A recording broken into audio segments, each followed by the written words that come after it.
It's time now for the Sports Objective Podcast. No talking heads, just guys who love sports. Here's Dave Richmond. Welcome into the Sports Objective Podcast. A very beautiful Friday morning. We're recording this. Welcome in Kyle from LaGrange Barber. What's up, man? What's going on, dude? You awake?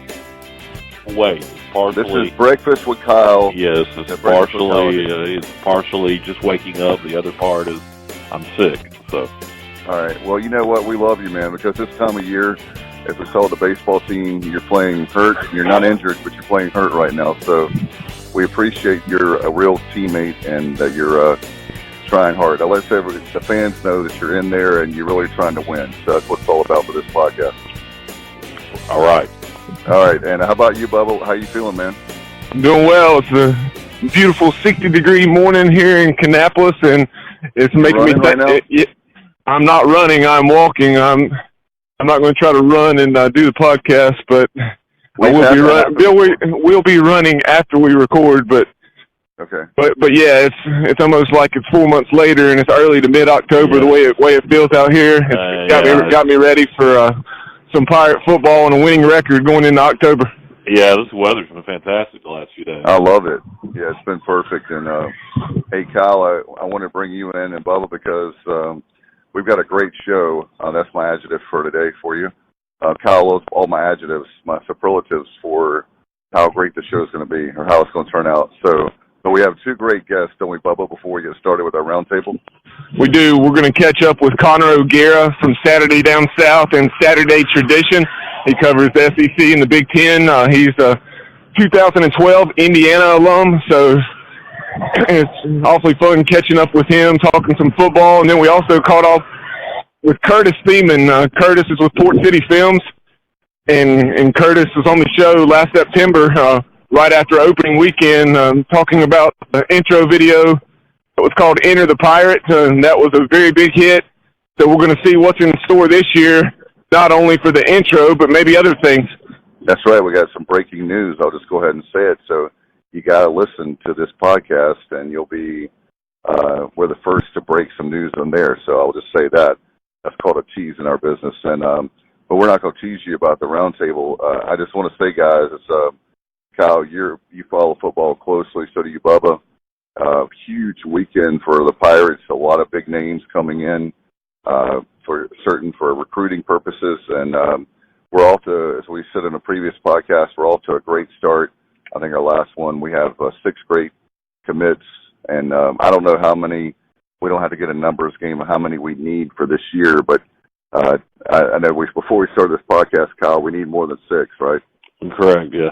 I don't know how many we can sign this year, but certainly more than 6. But it's a good start. That's not a good sign. If this group can only sign 6 players, we're in deep trouble. I know that's not the case. And then we have a basketball class that has 11. Yeah. Yeah, exactly. Good point. Yeah. Good point. Yeah, and, but it's off to a good start. The latest commitment, the kid from Maryland, the offensive lineman, correct? As a guard? Yeah, Isaiah Foote, offensive lineman from Virginia, and that's from Maryland, one of the things. I'm sorry? I believe he's from Maryland. Yeah, it was from Calvert Hall High School. Maybe he was from Maryland. I'm mixing him. You're correct. I was mixing him up with one of the previous that was from the state of Virginia, but that's one of the things that really stands out, the way this class is spread out thus far, even though it's only 6 people. You have 2 from North Carolina, and then 1 from Maryland, 1 from South Carolina, 1 from Virginia, and 1 from New Jersey. Well, this sounds, Kyle, I wanted to mention that this coaching staff that we have now are tremendous recruiters, and they've got thousands of high schools that they can call on, and it just goes to show you that, well, it's great to recruit. As everybody knows, I never say just to recruit Eastern North Carolina. We're getting the cream of the crop of Eastern North Carolina and North Carolina. The beautiful thing is we're not just relying on the state of North Carolina. No, but, and even though Donnie Kay and Steve Shankweiler obviously have ties to this area, they've been away from the area for a couple of years. So whenever you come back, you got to make ties again, and you got to make relationships, with kids. And typically you recruit a kid a year or so at least before he signs. And And so you got some situations with kids from Maryland, Jersey, and of course Virginia, where some kids might have been being recruited by these guys when they were at JMU, and obviously, ties to these schools. JMU being in Northern Virginia, they, I'm sure recruited Maryland and Jersey a lot. So, and that's, to me, you get up North Carolina, obviously South Carolina and Virginia, but to be Maryland and even Jersey, it's kind of our footprint. It should be anyway. So we get some players from Pennsylvania too and Ohio. Correct. Yeah, but I like getting kids from up north like that. We used to do it a lot under Logan and Lewis. So I like it. And the kid from Maryland, in particular, who we're talking about, the latest commit, had some good offers. Had offer from Temple. Had offer from Buffalo, which might not sound like much, but Buffalo's been playing good football. Yes, they have. The last couple of years. So and basketball. Yeah, they have. Anyway. So far, so good with the recruiting class. I'm very excited about it. And, hey, by the way, two more things. Speaking of recruiting across the board, I'm still surprised we're talking about recruiting in basketball. But as far as basketball goes, Bubba, my understanding, and Kyle, I just realized I haven't had a chance to tell you, but it's looking like that this coming week, if that's the case, that it happens, we will be there. But Joe Dooley is supposed to call a press conference to introduce the new 11 players that we have. So we'll see about it. It's supposed to be on Thursday the 20th. That's what I've heard from Hoist the Colors on there, on message boards, and other people have been talking to me. So we'll see if that happens. If it does, we'll be there, and that'll probably be a podcast in itself next week. It's supposed to be next Thursday the 20th. So let's see if that happens. Yeah, I certainly wish I was close enough to be able to attend that, but definitely look forward to hearing what Coach Dooley and staff have to say about these young men. And by the way, Kyle, too, Bubba, I don't know if you guys saw with, speaking of Stephen Igo with Hoist Colors, Cliff's got the brand new group is coming in of people he signed for this new class. Very excited. Looks like they've got a really good class of freshmen coming in, and the JUCOs are coming in. Yeah, with the way Cliff is running this program, I mean, with the on-field success we've had, the off-field success we've referenced with academics and community service, I mean, just the total package that East Carolina baseball has to sell, and the way Cliff has recruited in the past, you fully expect that to be the case going forward. And like when we talked to Trey Daly here a few weeks ago, so if you missed that conversation, that's still all current information. Go back and check that out. That podcast received a great response, and Trey had some excellent information. It's a lot of these incoming guys are dirtbags. Yeah, so I was going to say they're dirtbags. But anyway, that's not an insult for people that don't know. That's the name of the team. So, and then so recruiting-wise for the Big Three sports and the signees and everything, looking really good. Very excited about that. Guys, overall, I'm just pumped up about this football season. I don't know about you guys, but it just usually it's at least July, and that's when but I think knowing with Houston that he was coming in, knowing what they've done, I think it's moved back to, for me, even more excitement during spring practice and then the spring game. I've been excited about this football season way back. Typically speaking, not so much the last couple of years under Scotty Mudd, but typically speaking, around May or June, around the time the magazines start coming out, I'll start getting the itch and start getting excited for football. And I'm already ready. Yeah, I got an itch. Yeah, I don't know. I might need to go see the doctor. Yeah, I could. There's a cure for the itch. Is called purple fever, and the only cure is pirate football. That's an old. You guys remember that? You guys remember that promotion? I don't, but under the JT years, God, it was okay. But, you got an itch. Yeah, no way. We got a fever. It's purple fever, and the only cure is pirate football. Anyway, but yeah, I'm ready. I'm ready for football. I'm excited. I'm fired up. Looking forward to it. Obviously, to get the Montgomery stank off, and looking forward to seeing what Mike Houston can do and the staff in year one. What's going to be a build, and I do expect us to be a whole lot better this year and just excited and looking forward to it and all those other things. And you know what? It's kind of like I know Fontel Mond's growing pains on. I know he tweeted out, which is true. People expect for things to happen overnight. We live in that kind of society, unfortunately, instant gratification, a Pop-Tart society. But basically, what he was saying is, you've got like that. You got to go through the growing pains first. But the good news is, I think we're going to see a lot of progress. And if this team, we've said 100 times, where this team could just be 500, where we're maybe potentially bowl eligible, or 7 wins, we definitely would be. That would be like an undefeated season for us this year, considering what we've been through. Yeah, it would feel great to be 500 or above after what we've been through.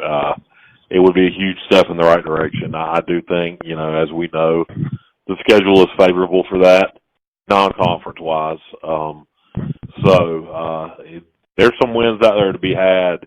If we're an improved football team, if we're 50% better than we were last year across the board, then we'll challenge for 6 wins. Do you want to go to our first guest, Bubba? Yeah, first let's catch up with Curtis Thieman. And Curtis, like we said, is from Port City Films. He's a 2005 ECU alum, and we're going to get the lowdown on the 2019 ECU football intro video and so much more. Let's go to that interview right now with Curtis. Well, everybody wants to be a movie star, and down in the great city of Wilmy Wood and the Port City, I know, Bubba, we got a very special guest. Glad to have him back on the podcast. Yeah, the intro video last year for East Carolina football, a video that was known as Enter the Pirate, a huge success. It won an award, and to talk about that, and we're very excited to have back on the show Curtis Thieman from Port City Films. Curtis, welcome in. Hey, guys. Thanks for having me back on. Absolutely. We definitely want to have you back on. And, again, congratulations on the award. Can you tell everybody what the award is and how you got it? Yeah, so what we did was it's called the Telly Award.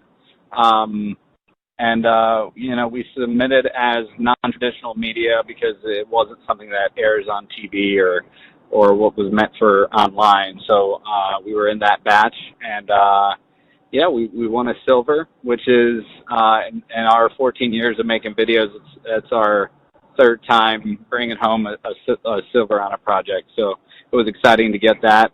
I thought we had a good chance, which is why I submitted it. But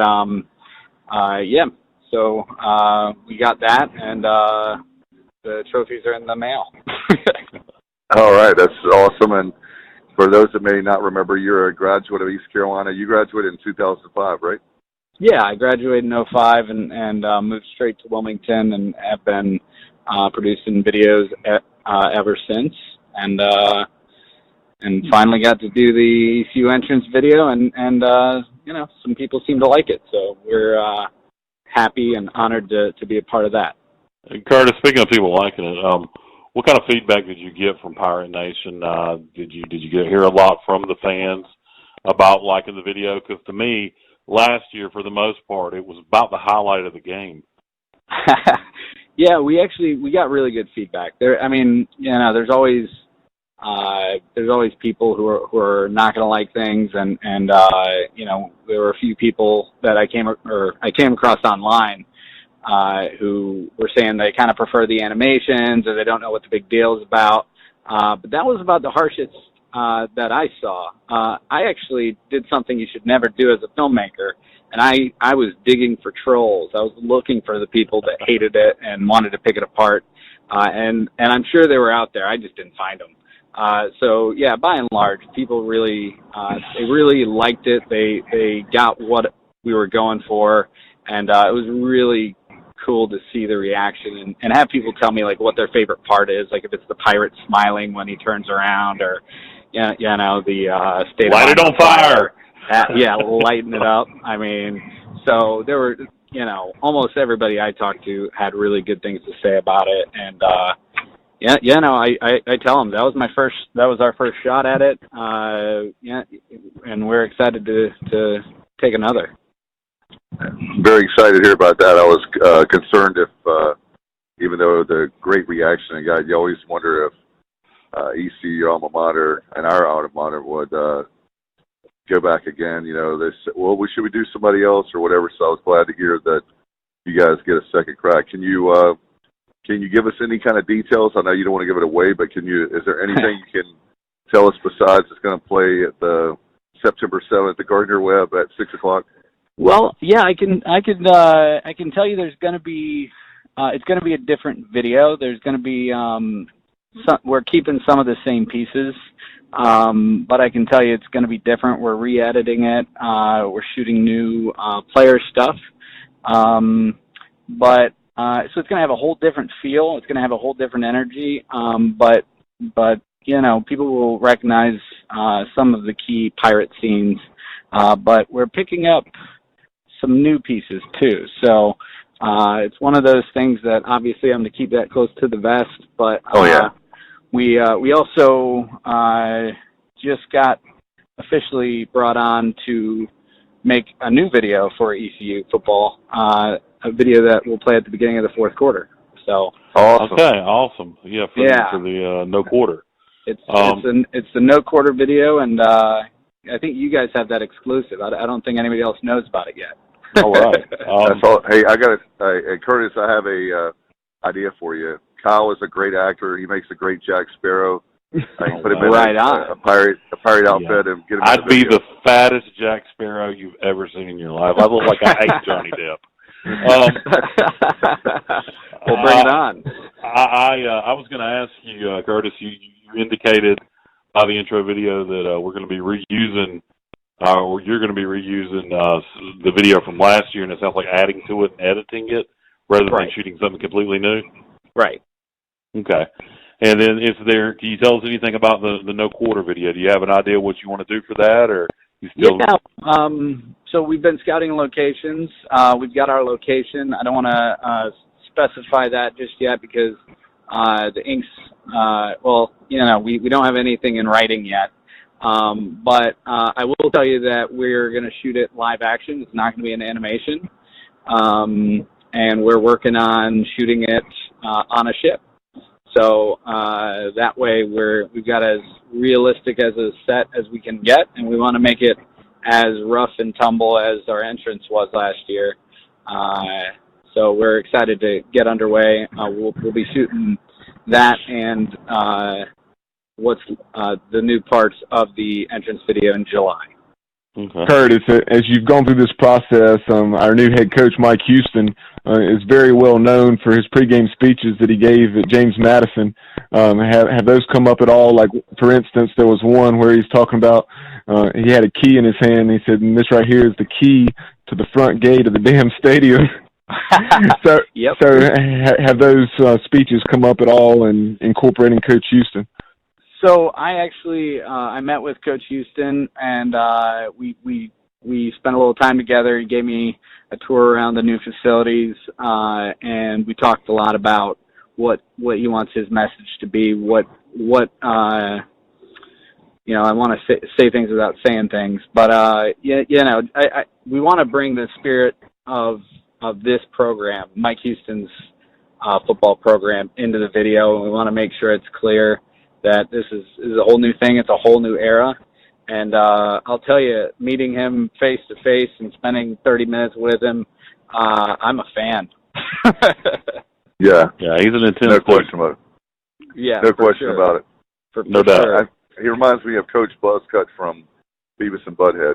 So very in appearance only. In appearance only. I'll tell you, just his passion and attention to detail are just really refreshing, and just you know, he really understood what we wanted to do. He really saw that we were on the same page, and I'm really excited to you know, get underway and have like I said, it's going to be a whole different feel. It's going to be a whole different thing, but we're really excited to knock it out for him. Curtis, go ahead, Dave.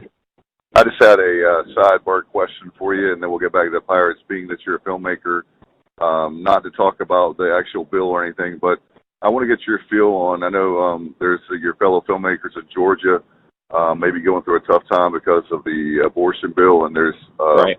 talk of the ban. Can you talk about, is that going to help you guys in North Carolina? Unfortunately, I know there's been down in Wilmington because of the incentives and all that, or lack thereof, in the past. I think it's gotten a little bit better under Governor Cooper and the legislature, but can you talk a little bit about that? I just want to get your take because I love film, and I'm hoping that we can get more films in North Carolina. Sure. Yeah, when they did away with the incentive, it was a big hit. A lot of things went to Georgia and South Carolina. We've got a grant now, and they've expanded it a little bit. So there's a little bit more activity on that front.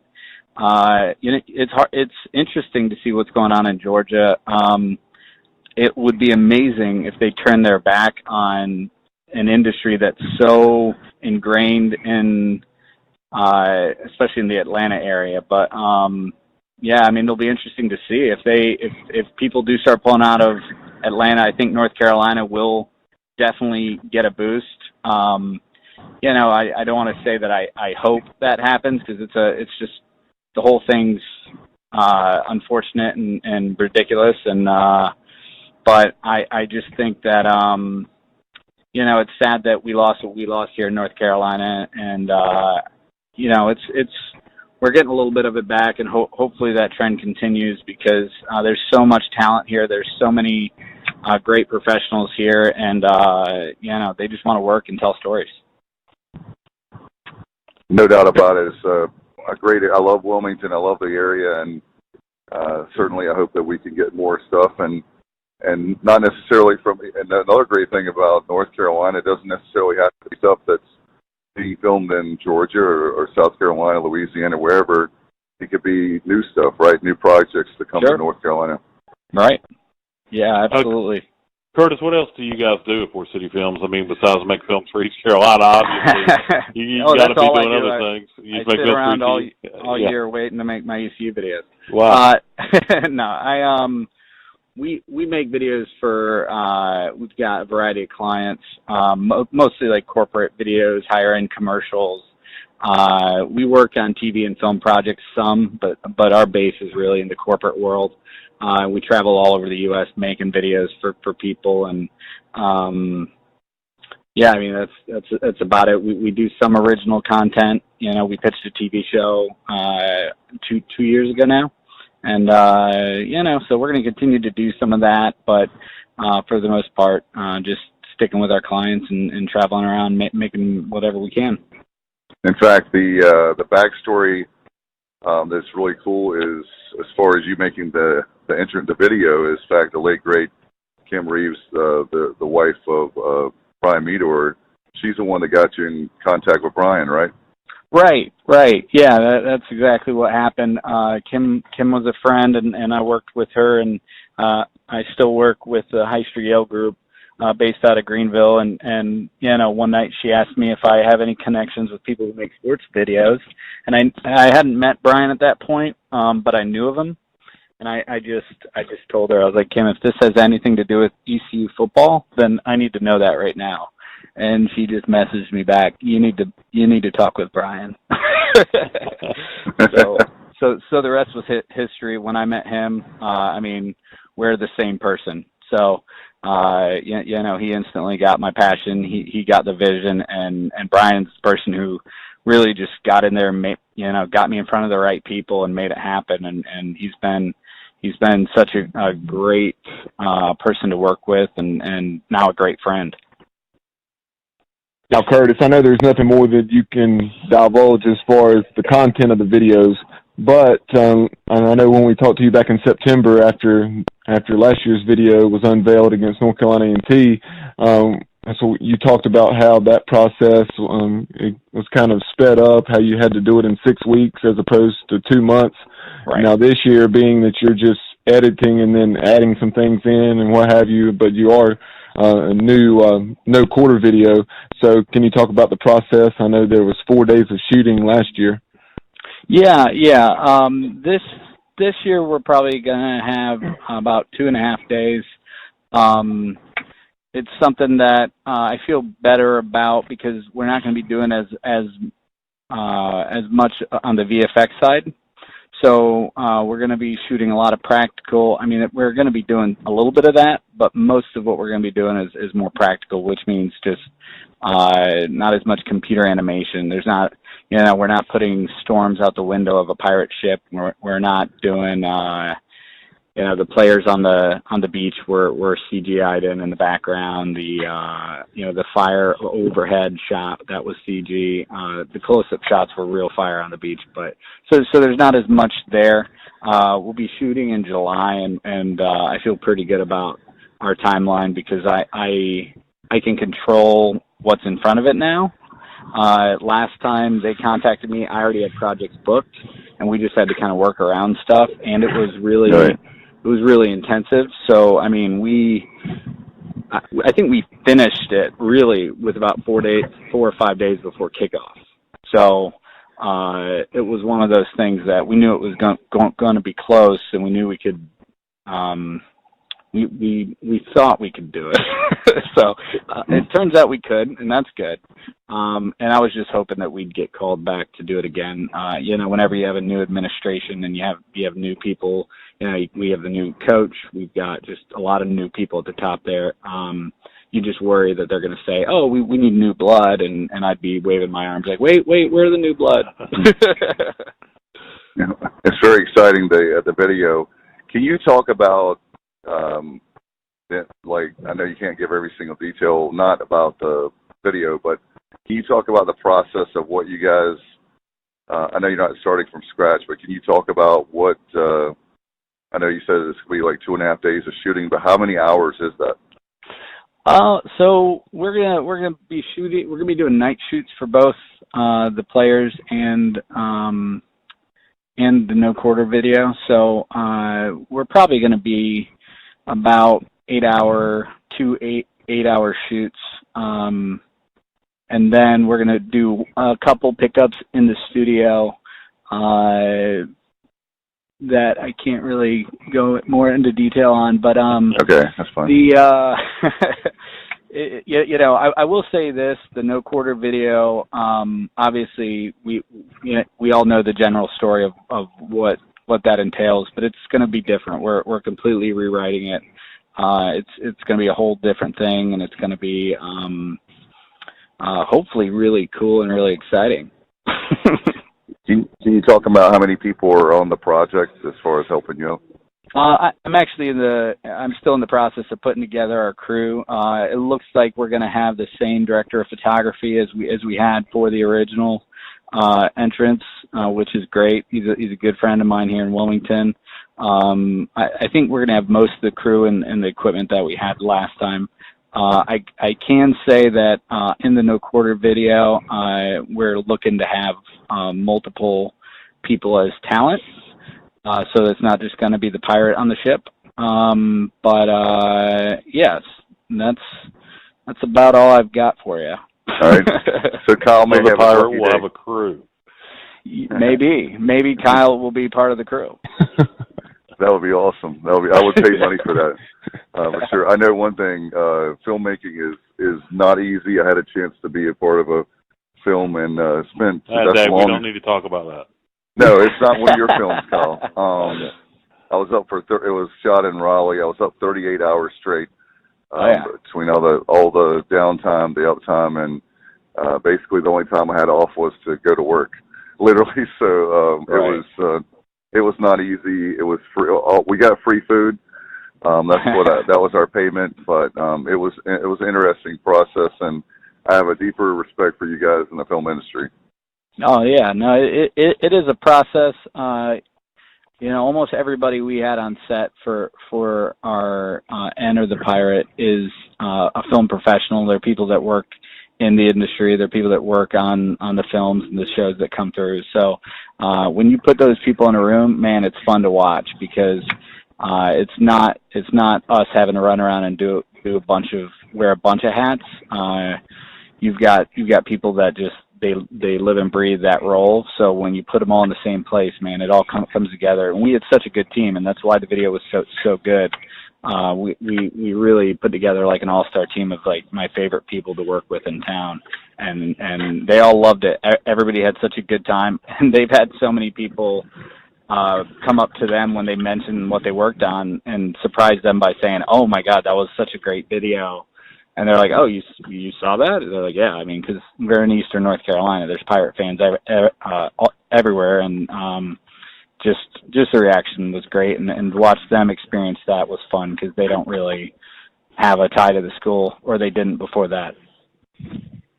Curtis, I know you said it's nice that John Gilbert and the new administration obviously chose to go with you guys again at Port City Films, but I just want to know Jonathan Medford. He was a producer for last year's Enter the Pirate.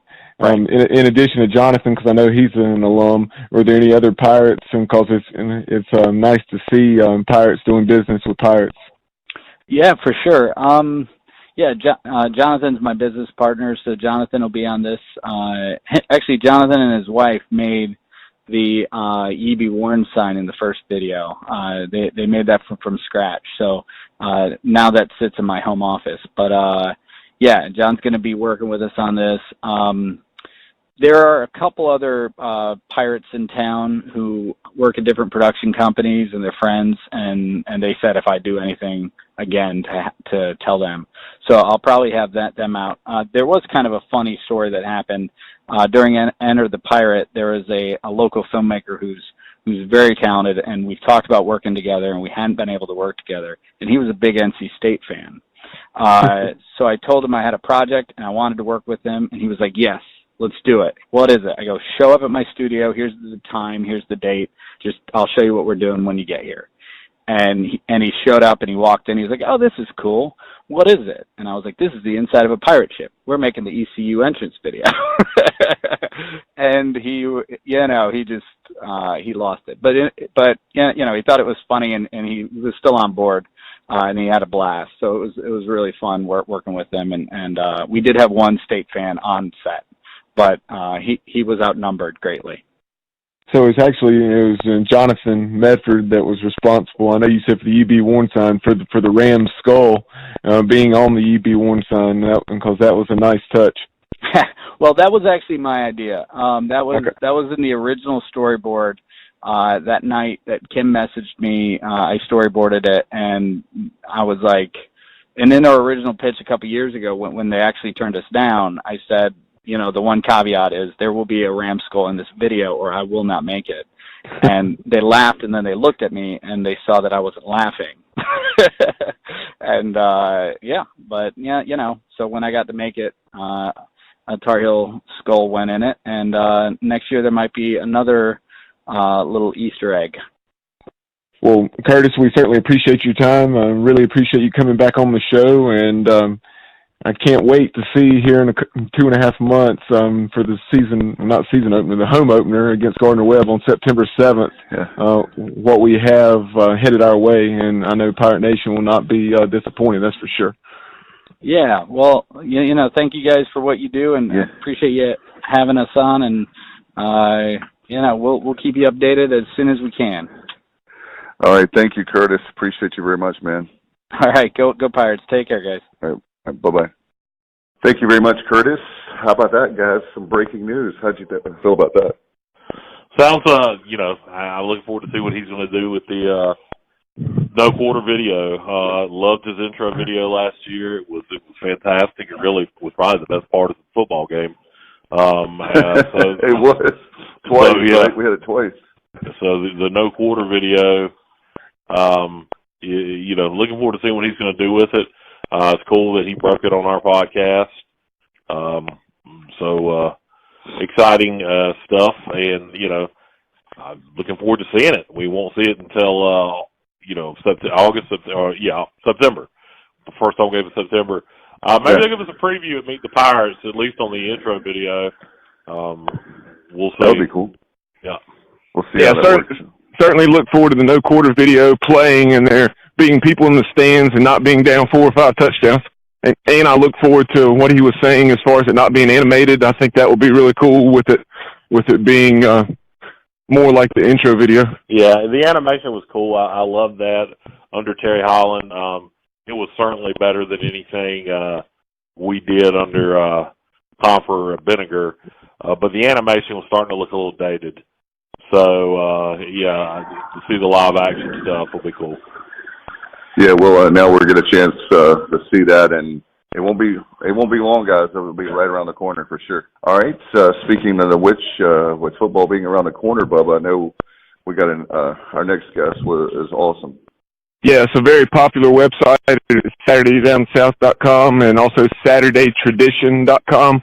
A senior writer for those websites. He's been writing for them now for 4 or 5 years. Also the Big Ten alum as he went to Indiana, and also covered the Nebraska Cornhuskers back a few years ago. So let's catch up with Connor O'Gara from Saturday Down South and Saturday Tradition. Bob, I know we have a very special guest on the line. It's never too early to talk about football, right? No, it's the middle of June, still another 2.5 months of the season. But with the excitement for the coming season, as you say, we're very excited to have with us Connor O'Gara from Saturday Down South and Saturday Tradition. He also hosts the Saturday Down South podcast. And Connor, welcome into the show. Hey, appreciate you guys having me.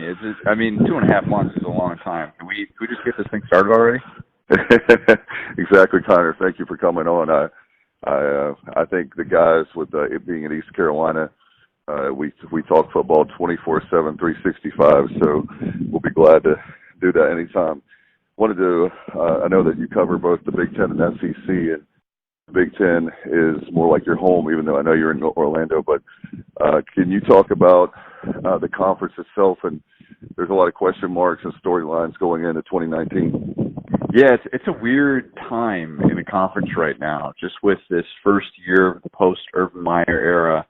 It's a strange time because I think that people kind of look around the conference and, you look at somebody like James Franklin, who I'm not as high on, and I've, kind of lost a little bit of faith in him just based on some of his in-game decision-making and just how much he struggled really against top 25 teams.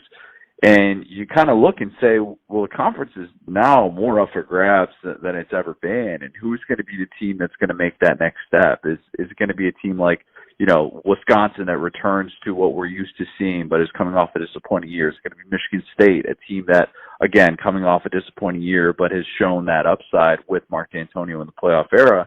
Who's going to make that step? Or maybe it's somebody that we're not even paying attention to right now, a team like Purdue, a team like Minnesota that has these coaches that are on the rise and just so hungry for that big national stage type season. So I think it's super interesting, and I think that it all kind of leads into my belief that I think it's going to be a wild year in the conference. I think we're going to have a lot more of these Purdue, Ohio State type games where it's going to be really tough to predict from week to week. I'm doing a current ranking of coaches right now nationally, and I have all these Big Ten coaches just kind of grouped together. There's probably about 6 of them that I think are super, super close right now, depending on what metric you want to look at. So, yeah, I think it's really interesting now that Urban Meyer has moved on, and, there's no guarantee that Ryan Day is going to pick up exactly where he left off, especially with recruiting stuff. So, yeah, I think we've got a lot of interesting storylines ahead, and, can this be the year that Jim Harbaugh takes the next step?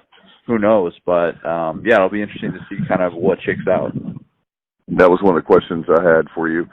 So since you mentioned the name with Jim Harbaugh, I think he's a fantastic coach. I was telling Bubba, he may be the case study as far as going back to your alma mater as a coach. At the high school level, people always thought, yeah, wouldn't you like to go back and coach your alma mater? And I said, no way. I put too much pressure on yourself. And I'm wondering, is that the case? Is the expectations too high at Michigan, or is it that he's putting too much pressure? Sometimes even though it's your alma mater, it's not the perfect fit. Right, and you can make any argument that you want with Harbaugh at this point. If you want to do the negative spin, you'll just point to his record against Ohio State. You'll say he hasn't been to a Big Ten championship yet. He's overrated, and I get all that. Look, let's be honest. If nobody expected Harbaugh going into year 5 to still be searching for his first division title. I think that we all expected him to have a Big Ten championship by now, to have at least one win against Ohio State. There's nothing wrong with saying that. At the same time, let's not pretend like the guy just walked into a perfectly made situation and this was going to be, national championship or bust year in, year out. He has had that team ranked in 43 of the 48 games. That's 90% of the games that they've played. And he took over a 5-win team, and he's won double-digit games in 3 of 4 seasons. I think their floor is what we saw from them in that 2017 year where they really struggled at the quarterback position even though they had such a dominant defense. And, the bookends of their season have just been, the bookend of their season last year was just so bizarre that it kind of made you forget that they had a double-digit winning streak. I mean, that is really hard to do in Power 5, especially with the 9-game conference schedule. So, I'm still of the belief that Harbaugh is, a guy that is capable of getting that program in a much better place than it's been in the post-Lloyd Carr era. But at the same time, I think in order for him to kind of back up what we thought he was capable of, this is the perfect opportunity for him to make that next step, for him to be able to beat Ohio State, for him to be able to get to a Big Ten championship, and just kind of, back off this belief that it's been a little bit more talk than substance, during his time in Michigan. But I guess I'm more in the pro-Harbaugh camp than the anti-Harbaugh camp. And also adding to that, since the 2 conferences you cover, the Big Ten and SEC, the teams, I was telling Bubba, I think the bottom tier teams have improved where they're at least a bowl game. Like you take a Purdue, who would have ever thought that their program would be in a really good shape. There are a lot of teams like that maybe it was like Wisconsin and everybody else in the Big Ten West, and now there's other teams that are emerging where they were not good to where they're at least where they're having a winning season going to a bowl. Yeah, absolutely. And I think that's like what Harbaugh has kind of gone through and what we've seen in the Big Ten the last few years. In my opinion, the 9-game conference schedule is tougher, and there's a reason that the Big Ten has struggled so much to get to the playoff because of it. And the fact that the ACC and the SEC are the only 2 conferences that have been to a playoff berth, that have had a playoff berth every single year. It's not a coincidence that they're the conferences with the 8-game conference schedule. So, that is part of it. And there are just more chances to trip up, and it's not like Michigan has had these like bad seasons. I mean, I think that you look at a Power 5 schedule, and there are just so many different chances in which you could not have your best day, and a team can get you. I mean, even Clemson in 2017, in 2016, they had these absolute dud losses, and you're kind of scratching your head like, wait, I thought you were supposed to be upset proof. I thought you were supposed to be competing for a national championship, but it happens. These are 18 to 22-year-olds, and we need to kind of keep that all in context. And when the bottom of the conference does get better, there are just that much more. There are that many more opportunities for a team, like Michigan, like Alabama, Clemson, to slip up. And I think that Michigan has just kind of been in the crosshairs of some of those, and Ohio State as well. And Connor, when you take a look at Jim Harbaugh, kind of analogy or comparison that I told Dave prior to us starting this interview, when you look at Harbaugh, he's kind of like John Cooper was at Ohio State back in the 1990s, where he won an awful lot of football games, but hardly any of them came against Michigan. Right, exactly, and that's going to be the thing that's going to hold him back, and he knows that. Let's not pretend like Jim Harbaugh, to his credit, one of the quieter national storylines this offseason has been the fact that he has turned over his offense entirely to Josh Gaddis. He has given a guy who has never called plays before entire control of the offense and said, hey, look, what I'm doing isn't working. The times have gotten ahead of me, and Urban Meyer did this a little bit too towards his later days, where he just said, you know what, I'm going to oversee the whole thing. I'll be part of the game planning, obviously all that, but from a play calling standpoint, I need to just kind of back out of the way and look a little bit more big picture with this because it ain't working. And if you're at that point now where you just can't beat those elite teams, you've got to figure out a way to do that because right now Michigan obviously has that ceiling. And, like a John Cooper, if you're going into a season thinking that there's only so much you can do with this offense, then that's so deflating for a fan base when you just can't get to that next level and they start to wonder if they can find somebody who can. So, I'm of the belief that this is going to be a positive move for Harbaugh. I love Josh Gaddis. I think he's going to be one of the great, rising coaches in this profession. Wouldn't be surprised if he had a Power 5 head coaching job in the next few years, but a lot remains to be seen as to how this is going to work. And I at least give Jim Harbaugh credit for realizing that he needed to do something different. And it looks like from the outside looking in, I'm a guy in North Carolina, so I'm not in Michigan, but it seems like the fan base with their expectations, and I understand being Big Blue, it seems like their patience is wearing thin.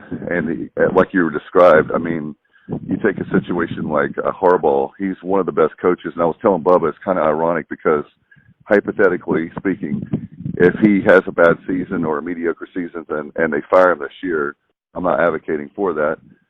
But if they do, he could go to somewhere else, and all of a sudden he's winning a whole bunch of games and championships. I don't know. It just seems like something's not quite right there, and I don't know if it's the fan base or what's going on there. But it's just disappointing because I'm actually a fan of Jim Harbaugh. To be honest, I think he's a great coach.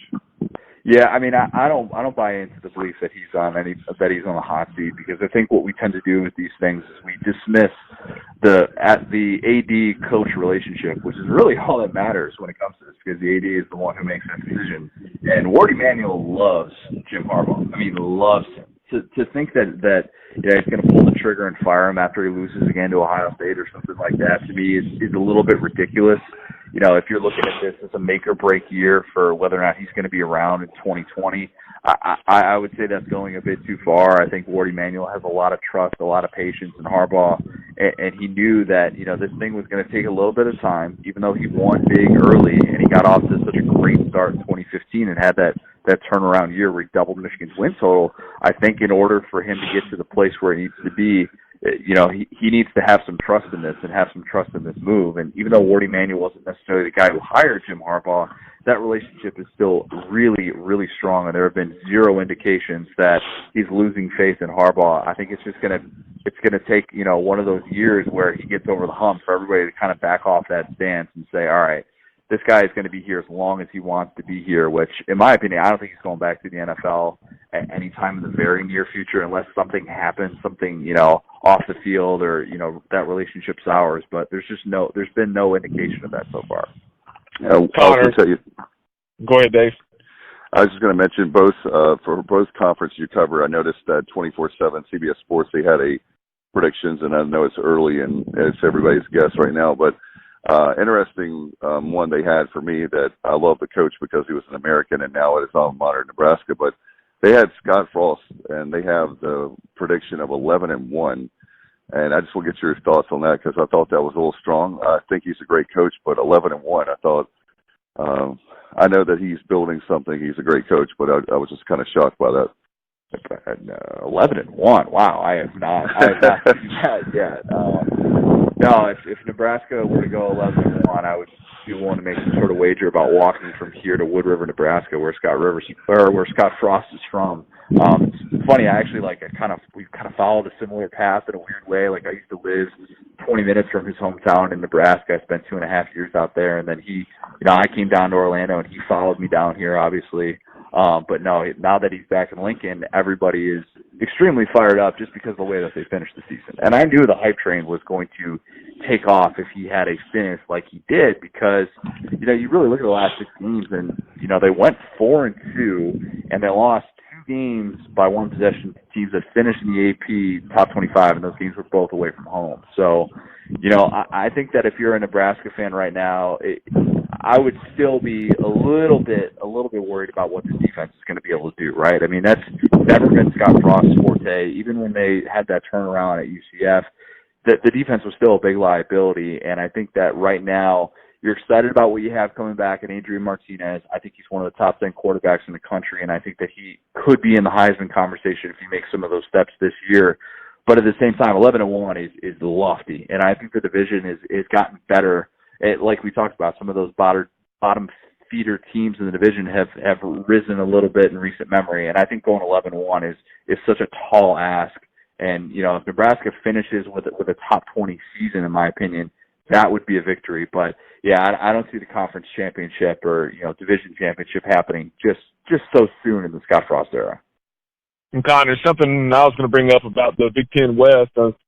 Jeff Braun returning to Purdue, turning down his alma mater in Louisville. So that was something that I know Boilermakers fans had to be extremely ecstatic about. Yeah, I was surprised. I really was. Everything that I had heard had been the only job that he's going to leave for this early at his time at Purdue would be Louisville. And I think he just kind of looked at that situation and thought, why do I want to go into that? I could come back to Purdue. I could win.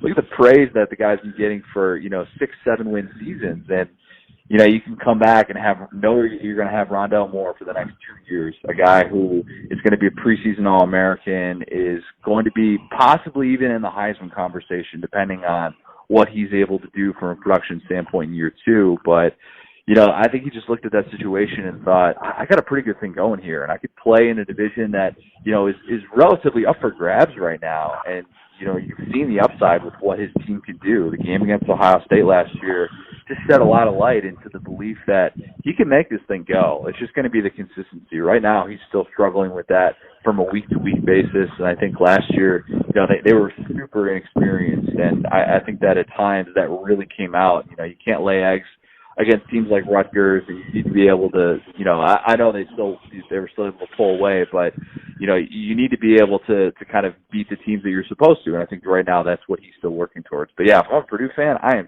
stoked because I think he's an exceptional coach, and I think that the bigger Power 5 programs are going to continue to come calling as long as he continues to keep winning there. And one interesting thing I was just going to add to that is the very fact that with Louisville, it's more of a, let's be honest, a basketball school. They're doing a nice run now in the College World Series, starting there this week as we're recording this. But as far as football is concerned, I really believe that the job is a better job. And I know the Louisville fans will get mad for me for saying this, but I think right now Purdue, as far as football, is a better job, don't you? With the money that the TV money for the Big Ten, and certainly with he's like a big fish in a small. I hate to use that analogy, but a cliche, but a big fish in a small pond.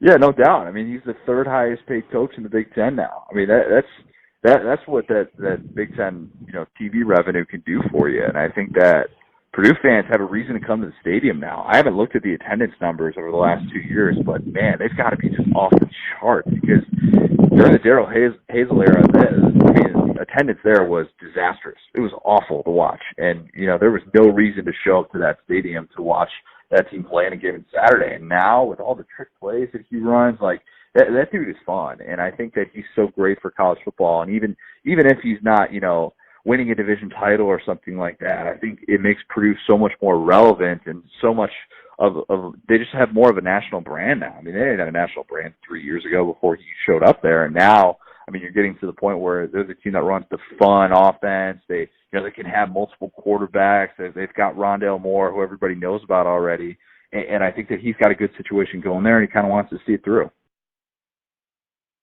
What I was going to ask you, Connor, about the Big Ten West. Last year was kind of an uncharacteristic year. I know Dave had mentioned in the past how a lot of times it's been Wisconsin and everybody else.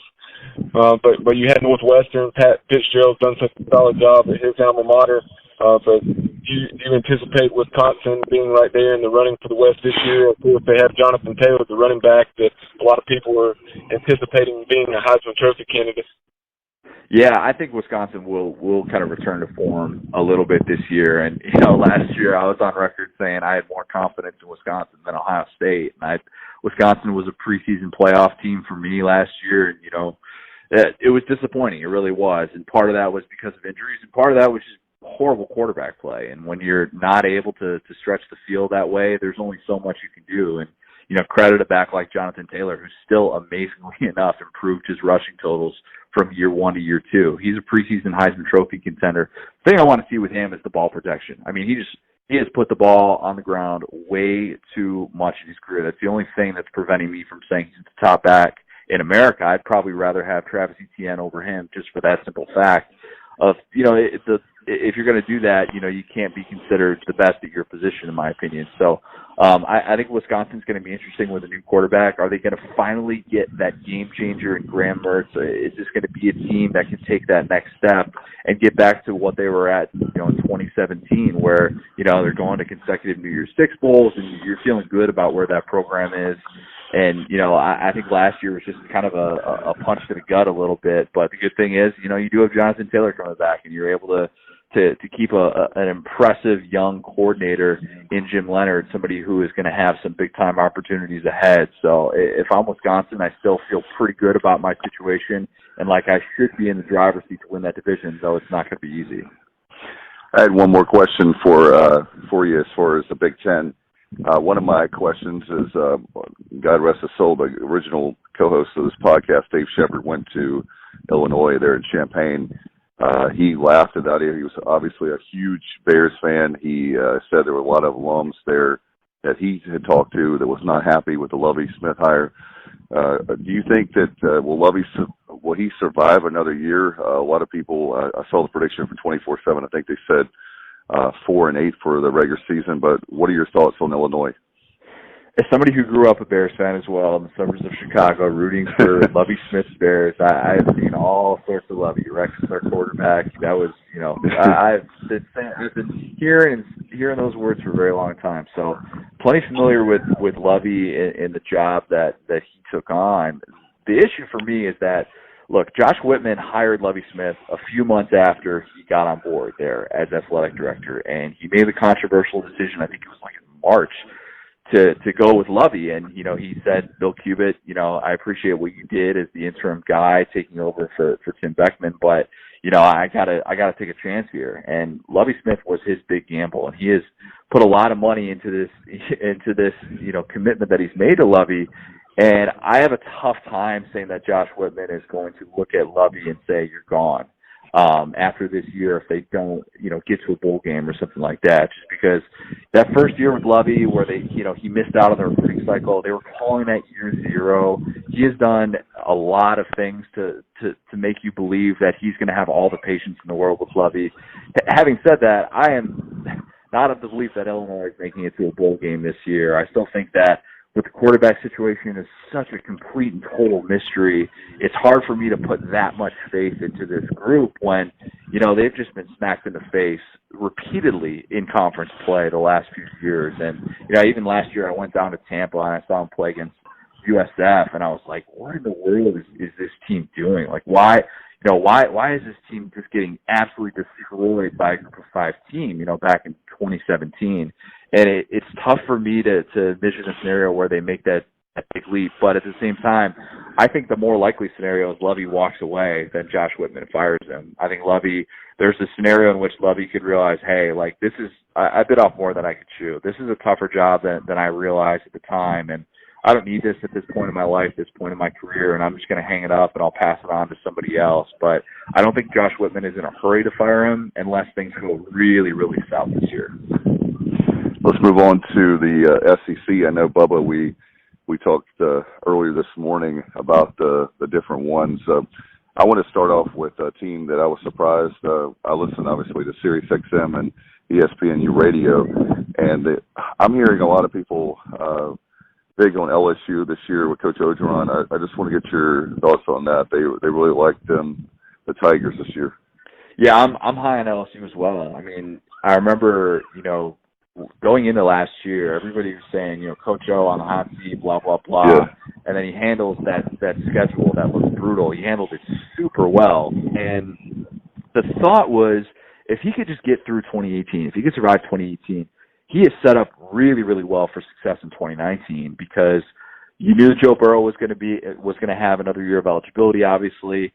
And what they did in going out and hiring somebody like John Brady, too, to run this RPO-type system with Joe Burrow, I think it's going to yield some great results for that offense. I wouldn't be surprised if that offense, which struggled at times last year, is a top 20 group this year because I think last year, during the middle of the season, what people kind of dismissed with LSU was, okay, so they lose 2 quarterbacks before the start of the season, and they lose them via transfer. They didn't sign a quarterback in that 2018 class. Joe Burrow shows up as a summer enrollee, and Miles Brennan, the backup quarterback, was banged up for most of the season.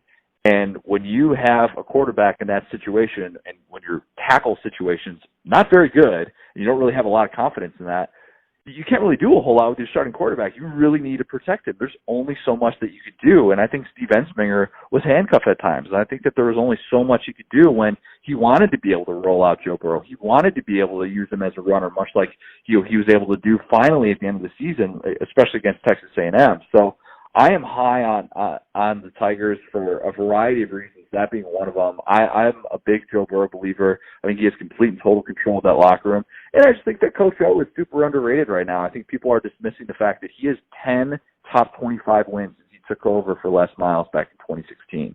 And I think that people tend to look at the Alabama thing and they kind of say, all right, well, if LSU can't do that, then really what are we doing here? But to me, I think the guy's been super, super successful. I like the fact that he was able to retain his staff and really add to it in getting a guy like Brady. So, yeah, I am high on the Tigers this year. I think that I'll be having them probably around, top 16, top 17 to start the year. One question I had too is the next team I wanted to ask about is one you mentioned with Alabama. It's funny because several years ago I heard where Coach Saban and his wife, in other words, instead of celebrating like a national championship, they were relieved that they won a national championship. Some of the fans I've heard are like, has Saban lost his touch? He gets blown out in their eyes against Clemson. And I'm like, are you kidding me? There's a lot of people like myself with our alma mater, with East Carolina. We would love to be in Saban's position of having several national championships at this point. How do you feel about Alabama this year? Are there too many people in the panic room for Alabama? Oh, no doubt. There's no doubt about it. And I'm not even of the belief that Dabo has passed up Saban. I think we tend to look at these things in college football with such a linear perspective, and to me that's absolutely wrong. And the stat that shows that that's wrong is the fact that Saban, when he has returned to college from, when he's returned to his team coming off of a bowl loss, in those 5 instances, he has won a national title 4 of those years. So if this thing is linear, as everybody says it is, then it's not going to matter that Clemson just lost 3 first-round defensive linemen, and Clemson's just going to continue to dominate. And I don't think that's necessarily the case. I look at this rivalry and what it's been the last 4 years, and it's 2-2. They've exchanged blows. It's a heavyweight fight. It's been fun seeing them go back and forth. And this year is going to be an interesting year, of course, with Tua and Trevor Lawrence back. But I think to look at Alabama as saying that it's been passed up is ridiculous, because they just delivered one of the best regular seasons that we've ever seen in the history of college football. And I think that right now, with what they return on offense, to have a guy like Tua back with all of those receivers is just setting up for another big year for them. And it's tough to look at that schedule in the regular season and say, oh, yeah, they're going to lose 2 games and miss out on an SEC championship. To me, it's playoff or bust as usual for them. And, maybe a team like Georgia in the SEC championship could trip them up. But before then, I don't know. I wouldn't be looking at that schedule being very scared if I'm an Alabama fan. And I'd feel like, everything is set up for them to have another national championship run, just because that's usually the way that Saban reacts when he doesn't win at all. Yeah, he may be getting like 1 hour sleep right now. Right. And Connor, you mentioned Georgia, and Georgia has obviously been so good under Kirby Smart, has been right there the last 2 seasons, challenging Alabama, first the national title game, and then last year in the SEC title game, had that nice first half lead, but then Alabama came storming back in the second half and kept Georgia out of the football playoff, and then they had a somewhat surprising loss, even though they were obviously disappointed about not being in the playoffs, and they dropped that game to Texas in the bowl. But with what the Bulldogs returned this year, a very solid offensive line, Swift at running back, Jake Fromm, an experienced third-year starter at quarterback. Do you really think they're the team to beat in the East for sure? And then Florida is the primary challenger under Dan Mullen? Right. Yeah, and I think that you just look at what Georgia's done against the division in the last 2 years.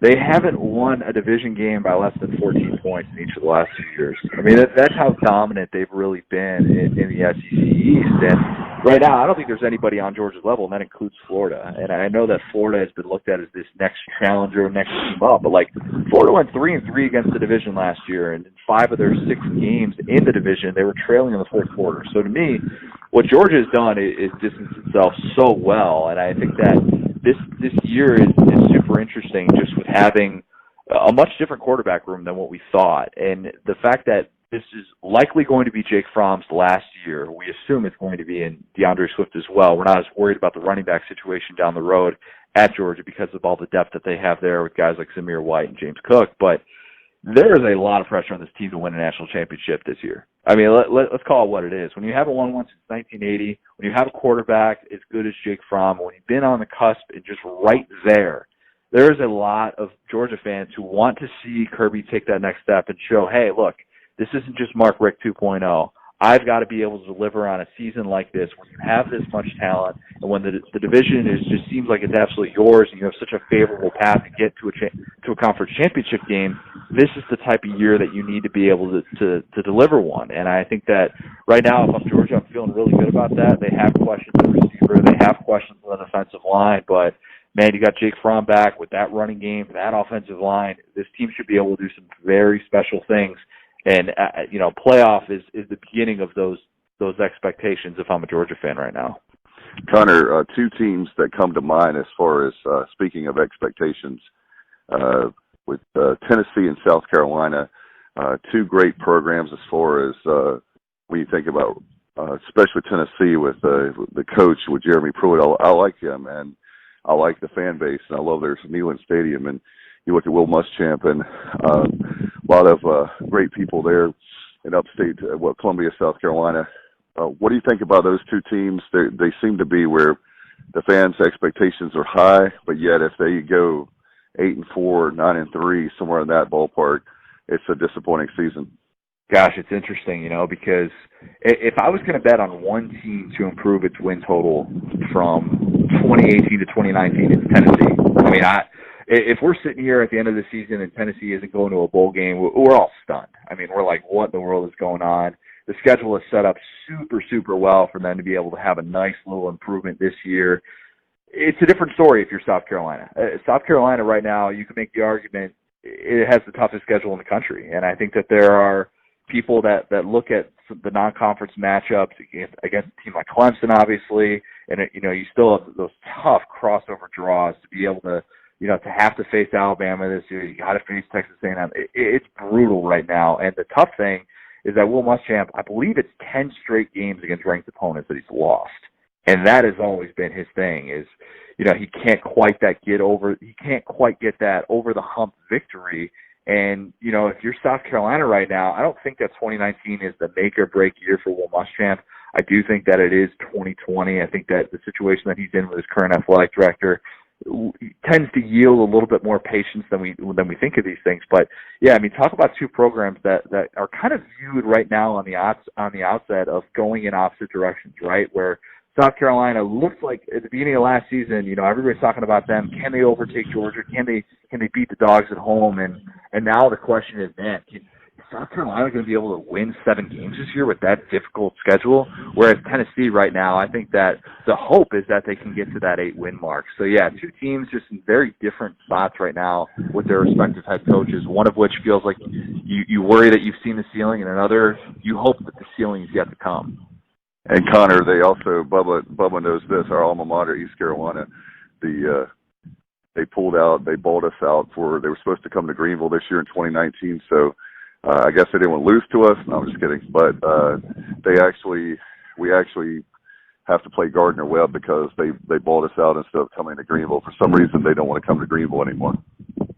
Yeah, that's weird. Why would they not want to come to Greenville? What's wrong with Greenville? There's nothing wrong with it, but for some reason they want to just play it. They'll play us there in Columbia, but they won't play us in Greenville. So hopefully, we have a great coach now in Mike Houston. So hopefully they'll want to play us again, or maybe we win too many games so they won't play us. I don't know, but it's just a strange. Speaking of storylines for us for East Carolina, love South Carolina. Have nothing personal against them. So hopefully they'll play us in Greenville. Yeah, no, it's weird how these 2-for-1 seem to be playing out. Yeah. A lot of people have made a lot of that with UCF trying to get the 2-for-1, or really turning down the 2-for-1 with Florida. But programs like South Florida have taken on these 2-for-1s and said, you know what, we don't care. We'll do that as long as we get a home game hosting a big time program. Like, hey, that's a win for us. They're going to get to host Alabama in a few years. And meanwhile, UCF is sticking its nose up, saying, hey, we're better than that. We think that we want to be treated like a Power 5 program. But, as Group of 5 schools know all too well, that's just not the way that it works, even if you do have a couple of successful seasons. One of the high-profile roster changes that you had is Kelly Bryant moving on from Clemson to Missouri, where he's going to be taking over for Drew Lock.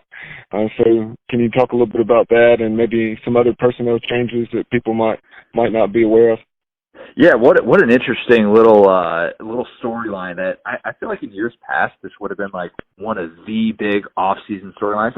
Maybe you could make the argument that it is, but I just feel like with all the big-time transfers like Jalen Hurts and Justin Fields, that Kelly Bryant has sort of become like the forgotten transfer, and part of that is because he went to Mizzou, and I don't know, necessarily, in terms of the big-time offers that were there, I mean, I think everybody was kind of holding out for Jalen Hurts or for Justin Fields. And I think that right now, the situation that he's in at Mizzou is odd just because they still have this postseason ban. And you really don't know. You know, you saw early on where he, you know, right after you found out about this postseason ban from the NCAA that Mizzou has this season, you know, for stuff that happened 5-6 years ago, Kelly Bryant comes out and says, yeah, I'm not going anywhere. And it's a weird little, you know, is this going to be this, like, rallying cry for this team? Because that's kind of what it feels like. The schedule sets up super, super well for Mizzou this year, unlike years past where they can get off to a really nice start in the SEC and not actually start off with a 4-game losing streak in conference play. I think Kelly Bryant is in a good situation with Derek Dooley. It surprised a lot of people to see him go to Mizzou, but I wrote when he initially announced that he was leaving Clemson that I thought Mizzou was the wild card, and I thought that the system that Derek Dooley was going to run was going to fit him really well. And if he is trying to become an NFL quarterback, that's a good place to go. Somebody with pro experience, and you know, you look at what he did with Drew Lock. Obviously, that's going to bode well for him. So, yeah, I'm very interested to see what Kelly Bryant can do, and if this postseason ban can get lifted, or if Mizzou is going to have one of these like us against the world type seasons that we've seen from them in years past. Something else I wanted to ask you about in the SEC West, is at Ole Miss. So you have what a coaching staff that Matt Luke has assembled going into year 3. You have offense coordinator Rich Rodriguez, of course, from Arizona after everything that went down there, and then you have Mike McIntyre, the new defensive coordinator. So between the two coordinators, they're spending $2.4 million or more. Yeah, bold move from Matt Luke. I mean, there are not a lot of coaches in the country, if any, who would have done something like that, where he said, you know what, I've got 2 openings to fill on my staff, and I'm going to go out and get a couple of former Power 5 coaches, a couple of guys who, you know, probably like could very realistically be there for 1 year and leave because they want to get back into the coaching game. And I think that just shows you a lot about Matt Luke's awareness, understanding that this is his time to be able to show the school, like, hey, we don't have any postseason sanctions anymore. I need to be able to win, and I don't care who I can bring in to be able to do that, even though Rich Rod obviously had some of the character issues with his fallout at Arizona. So, yeah, it's strange because Ole Miss, all of a sudden, like, you know, the cloud has been lifted and all that stuff, but at the same time, you look at the talent that they just lost in the NFL draft, my goodness, that is not going to be easy to be able to replace that. They ranked dead last in FBS in returning of the percentage of returning offensive production. So, I mean, this is going to be an entirely new offense. I think Matt Corral is going to be running it. He's kind of this fun, exciting, wild card quarterback, but he's got all these new skill players around him. I know Scotty Phillips is one of the more underappreciated backs in the country, but, you know, this new elements with Rich Rod in there and how they're going to be able to kind of, you know, figure out his offense and how much is it going to look like Matt Luke's offense, I don't know, but that is not an easy situation and not an easy division to try and turn that around in you know, this first year with those 2 guys on board. But I'll be very interested to see just kind of, you know, the adjustments that they're able to make, and if they look like a much better team down the stretch with the postseason as a possibility for them. And even if Rich Rod can work some magic, so to speak, there with that offense and match last year's production or get anywhere close to that, where they're averaging 32, 33 points a ball game, their defense was pretty bad, to say the least. Obviously, having a coordinator change, you would have expected that, but I watched them play some last year, and needless to say, the Land Shark defense was nowhere to be found. They were giving up in the upper 30s. Oh, it was disastrous. I mean, Ole Miss, its stance on tackling the last 2 years has been it doesn't believe in it. I mean, it's like it's against their religion or something. It's like it's unbelievable to watch. And, you know, Wesley McGriff's really struggled as a defensive coordinator there, where guys were just, I mean, they were just flat out of position all the time. And that's what guys have said early on so far, is we feel like with Mike McIntyre, we're just being put in much better spots to succeed. And that's the area that really needs to continue, because everybody was, you know, while we were so excited about this Ole Miss offense coming into last season, I said, look, like, this team has a 7-win season, or a 7-win ceiling. As long as you don't tackle, there's only so much you can do in the SEC, right? I mean, teams are just going to run all over you, and sure enough, that's what they did. So Mike McIntyre, somebody who is, you know, 3 years removed from being the AP Coach of the Year for what he did in 2016 season at Colorado, can he be the guy to turn that defense around? I don't know. It kind of remains to be seen. They do have a lot of nice pieces coming back on that side of the ball, a lot of production there, but I kind of, need to see it before we really believe in it in order to think that this is going to be vastly different than what we've seen the last couple of years. Sticking on the West, that's what one of the programs that really needs to show some improvement is Arkansas. Chad Morris going 2-10 in year one. Their only FBS win coming over Tulsa. They're 0-8 in the SEC after taking over for Brett Belima. And that's what really, their defense has led the way when Chad Morris is an offensive-minded coach. So how far is the offense going to be able to come along in year two, and what type of improvements do you see the Razorbacks making? It's really tough to look at what they did last year and think that they're just going to all of a sudden make this massive jump. I mean, it's 2 wins. They got smacked in the face at home by North Texas. I mean, it was ugly. And, Chad Morris, while I like the hire and I totally understood it, and Arkansas fans might have looked at it as a bit of a consolation prize because they didn't get Gus Malzahn, but you have to have a little bit of faith in this and know that it's going to take some time. I'm not of the belief that he's, on the hot seat. He needs to win this year in order for, him to survive, barring some disaster, as we always say. But the schedule is still very favorable for him, at least in non-conference play. I mean, their non-conference schedule is an absolute joke. Let's call it what it is. It is horrendous. And the fact that you're going to have a 2-win team, coming off of such a bad year offensively where they just couldn't find a quarterback all year. And now it's going to be a completely different story. You bring in a grad transfer from SMU, somebody that Chad Morris has worked with, and Sam Hicks, and then you're trying to also get Nick Starkel ready to go, somebody who I liked a lot at Texas A&M and thought he was going to be the Aggies opening day starter last year.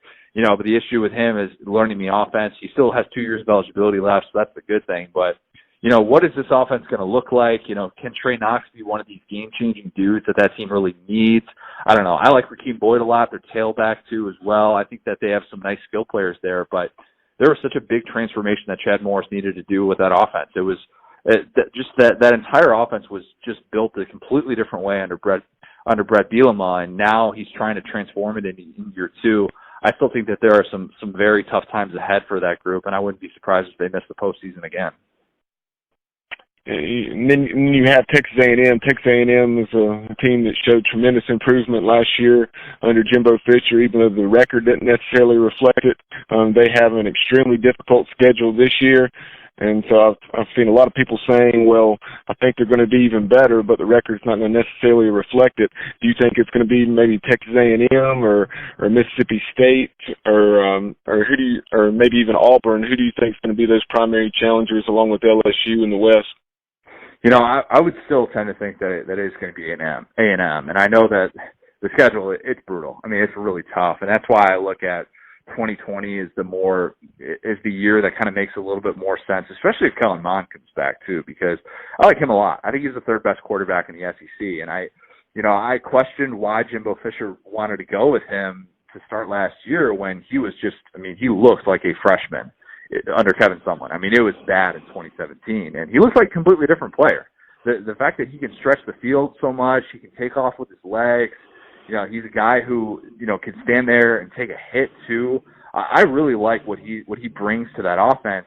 The thing that gives me a little bit of trepidation early on with especially with how good their schedule is Travion Williams had one of the more underrated seasons that we've had in the SEC, where the guy had 2,000 yards from scrimmage, and I don't really feel like he got a whole lot of national love. And Jay Sternberger, the tight end, who was really one and done at Texas A&M, was so good for them. But the good news is Kellen Mond has a great set of receivers returning. I think they got a lot of nice playmakers on the outside for him to throw to. And then the fact that Jimbo Fisher was able to keep Mike Elko. I love Mike Elko. I think the defensive coordinator there is going to have a Power 5 job very, very soon. I think that what he was able to do in transforming that run defense last year was really important, and I think that that's going to allow them to kind of survive and hang with some of these really, really good teams that are on the schedule. Something I wanted to point out about Mississippi State. At Mississippi State, you had Joe Moorhead going into his second season after Dan Mullen had moved on to Florida. And not a bad first year, and the Bulldogs won 8 games, but in 4 out of their 5 losses, which came against some of the top teams on the schedule like Kentucky, Florida, LSU, and Bama. and they really struggled offensively, scoring a combined 16 points in those 4 games. And those teams, or those games, I should say, were on the front half of their schedule last year, so that's something to keep in mind as well. But what do you think about the Bulldogs going into year 2 of Joe Moorhead? So if there was a Joe Moorhead fan club, I'd be driving the bus. I am that guy. I predicted Mississippi State was going to win 10 games last year. That obviously didn't happen, but I'm doubling down on Joe. I'm not saying that they're going to win 10 games necessarily, but I just think that he has such a good offensive mind, and when he really gets his guys and his system in there, I think that program is really going to take off, especially on that side of the ball. I think it's tough to forecast going into this year when you don't know what the quarterback situation is necessarily going to be. You thought you had a pretty good idea, like Keaton Thompson was going to be the guy, and then, oh, wait, Joe Moorhead decides, you know what, I'm going to bring in Tommy Stevens, the guy that I worked with at Penn State, somebody who almost beat out Trace McSorley for the starting job back in 2016. People might forget that, but you know, it's hard to look at that team and really forecast just how good they're going to be. I think 8 wins in the regular season should be the floor for that program. I think that, you know, defensively, when you lose 2 players as good as Jeffrey Simmons and Montez Sweat, who are just once-in-a-generation type players at Mississippi State, I think that it's difficult to kind of – you need to see just how their loss impacts that defense. They still have a lot of talent at linebacker. I like Errol Thompson a lot, and I think that they're going to be able to be good defensively, but not nearly as good as they were last year when they were, second in the country in scoring defense. So I would tend to think more of the 8 to 9 win range for Mississippi State. I'm not quite as high, but I do think that they are going to make some offensive improvements this year. So in Atlanta, when it's all said and done, for the SEC championship, do you go Georgia in the East and Alabama in the West? Yeah, I mean, I haven't done my official predictions. That'd be where I'd lean right now. I may, and I'm not, this isn't a guarantee, I may just have Georgia winning the SEC championship and Bama still getting to the playoff. That's a little sneak preview there. I'm not necessarily 100% committed to that, but yeah, if I'm predicting it right now, I can't deviate from that. I just can't. I think that both of those teams, especially when when you consider that they have their starting quarterbacks back, 2 of the best 5 quarterbacks in the country, in my opinion, I think that makes a big difference with how we project these teams moving forward. So, yeah, it's boring, but give me Georgia and Bama in the SEC championship for now, subject to change, and maybe, just maybe, I'll have Georgia winning that game. And it looks like you until other people rise up and beat them, then we pretty much have to go with the safe bet, right? Yeah, I mean, I would think so. Bama, like I said, Bama just put together one of the most dominant regular seasons we've ever seen. I mean, even, you know, when Tua was banged up down the stretch, like, I don't think it can be ignored, and we're going to tend to forget about that just because of how ugly the Clemson loss was. But, like, I mean, they ran through the SEC. That was unbelievable. And, yeah, they had the close game, obviously, in the SEC championship against Georgia. But at the same time, what they did in the regular season, even what they did, you know, going to Death Valley like that and pitching a shutout, to me, you can't forget about something like that. And with basically that entire, you know, those skill players back, I think it's going to be fun to see what they can do again. And I can't pick against Bama right now. For the national championship, do you say Clemson and Alabama if we're going to go with safe bets again this year? You know what? This is early, and like I said, this is subject to change. I need to dig a little bit deeper into this. What about Clemson, Georgia right now? I mean, I think that's maybe the direction that I would go. I just think that there's that sense of urgency is there right now with Georgia, and I think that this is the year that they put it all together. And you know, I would tend to think that those 2 teams would have as favorable of a shot to make the playoff as any. I think they have the best 2 paths to get to the playoff of any team in the country, and that includes Alabama, just because of how difficult that division is. But yeah, I mean, I'll go. I guess that is a little bit bold to say Clemson in Georgia, but right now, just with what those 2 programs are building and how much depth that they have and the way that they've been recruiting, yeah, give me Clemson and Georgia in the national championship. Pending though, maybe you might have to get back to me on that. You know, when August rolls around. You heard it here, folks. You heard it here in June, folks. Connor says Georgia and Clemson. I love it. I love bold predictions for sure. And I know Bubba is so far away, but certainly we enjoyed having you, Connor. Before we let you go, I know, Bubba, we want to make sure that we plug his stuff and appreciate the time because it's been fun, especially in June. It's hot right now, but we're still thinking football. Yeah, absolutely. I appreciate you guys having me. All of our stuff, we're still cranking out tons of off-season content over on SaturdayDownSouth.com, SaturdayTradition.com. Make sure you give us a follow on Twitter at SDS, at Tradition, and you'll find all of our good stuff. Will be college football, 24/7, 365, right? Oh yeah, no doubt about it. And Connor, what's the easiest way to check out your podcast? Yeah, so we're just we're on Twitter. We're at the SDS Pod. Subscribe to us on iTunes. The Saturday Down South podcast. I host it with Chris Marler. We have a lot of fun with it. Keep it pretty light and loose, just because that's can't take yourself too seriously in the SEC, right? You got to be able to have a little bit of fun. So if you want to subscribe to that, we definitely appreciate that, and look forward to, as you guys do, just talking college football year round. Well, Connor, appreciate it very much. I know Bubba and I appreciate it, and Kyle, our other co-host, is working for a living, so we actually had the day off where I could participate as well.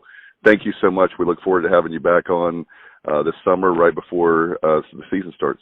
Yep, sounds good. Appreciate it, guys. We'll do it soon.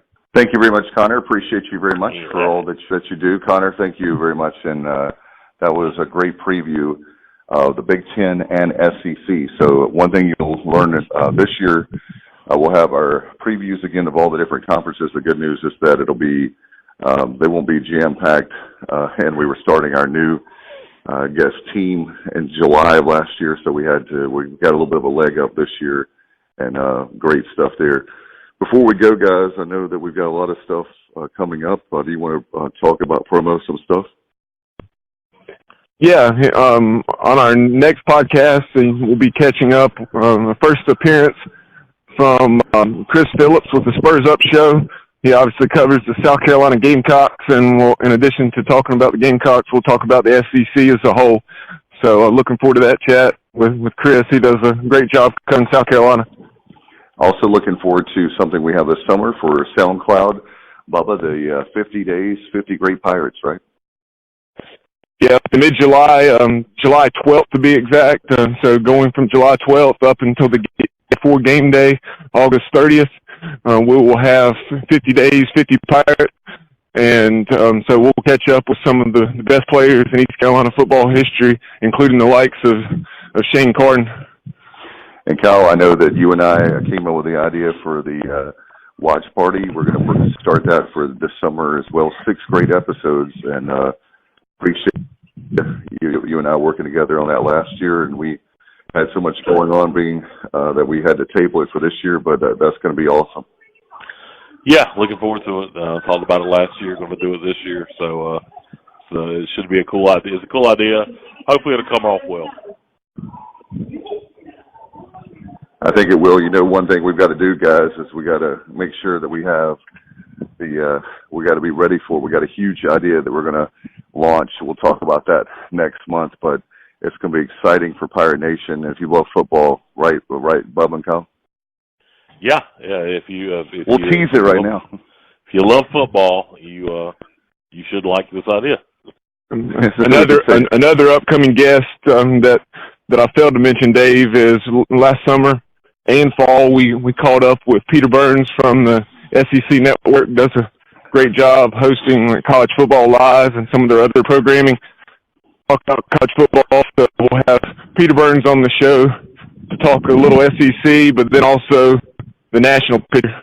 It's going to be great stuff there, and we also were finalizing, if you have not heard, we're finalizing our Pirate Cruise.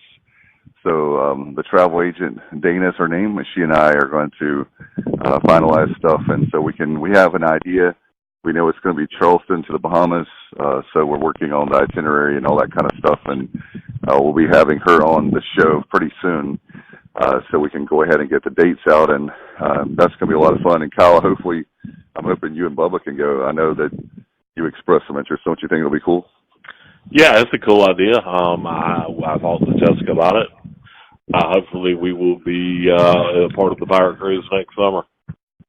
That'll be a lot of fun. So Charleston to the Bahamas on Carnival, we do know that. And we're deciding on 4 or 5 days. We're trying to keep the prices, obviously, where we're middle-class folks, so we're trying to keep it we're as many Pirate fans in Pirate Nation can go because we're pirates, and that's what it's all about. So pirate beverages, great food, great entertainment. It's going to be a lot of fun. If you've never been on a cruise, then come on our cruise. It's going to be awesome. I can just tell you that. We'll have a private party. We may have a podcast on there. We're working that out with folks at Carnival. So a lot of fun stuff. We'll have that for sure. And I know, Kyle, you'll be in the casino, right? Absolutely. Playing some slots. I think, and Bubba's going to be around the outdoor track and shoot basketball on the top. Yeah, that's what I'm sure I'll certainly do that. And Kyle will be getting ready to increase that pocketbook so he can make a bigger down payment on that indoor practice facility. Absolutely. That's right. It's supposed to be the Kyle from Grange Barber. That's right, indoor practice facility. I forgot about that. Yeah, that's. I'm all over that. I'm having my accountant crunch the numbers as we speak. All right, then, Bubba, how can people find us on social media? So follow us on Twitter at thesportsobj, on Instagram at The Sports Objective. Like and follow us on Facebook, and subscribe to our YouTube channel. All of our podcasts are going up on YouTube now, so that's a lot of people have been listening that way. So definitely be sure to check out YouTube if that's an easier way for you to listen. You can also listen on TuneIn Radio, which is a great way. A lot of great pirate-themed shows or pirate content with 94.3 Pirate Radio, also the Pirate IMG. So in addition to those, iHeartRadio, Blog Talk Radio, SoundCloud. If you find podcasts there, you can probably find us. We added radio.com a couple weeks ago, and by the way, we actually have another one that's going to come in the next few days, Kyle. It's a podcast player called Himalaya I found out about, so we're going to be on there as well. So I don't know that there's if there are places out there we don't know about, it's few and far between because we've worked really hard, all three of us, on getting on different platforms to make sure if you're a pirate, you love talking pirate football, sports, then definitely you can find the Sports Objective. All right, guys, do you guys have any final thoughts before we go? Not really. All right. Go Pirates. All right, sounds good. How about you, Bubba? No, I really don't have anything. Just hopefully with some of the content we're putting out there, that will make the next 2.5 months go by a little quicker for you. Obviously, enjoy the summertime with your family, but pirate football will be here before you know it. It definitely will, and stay tuned for more exciting things to come as we bring you. Until next time, I'm Dave Richmond, and you've been listening to the Sports Objective Podcast. You've been listening to the Sports Objective Podcast. Join us next time as the guys will be objective, and the objective is sports.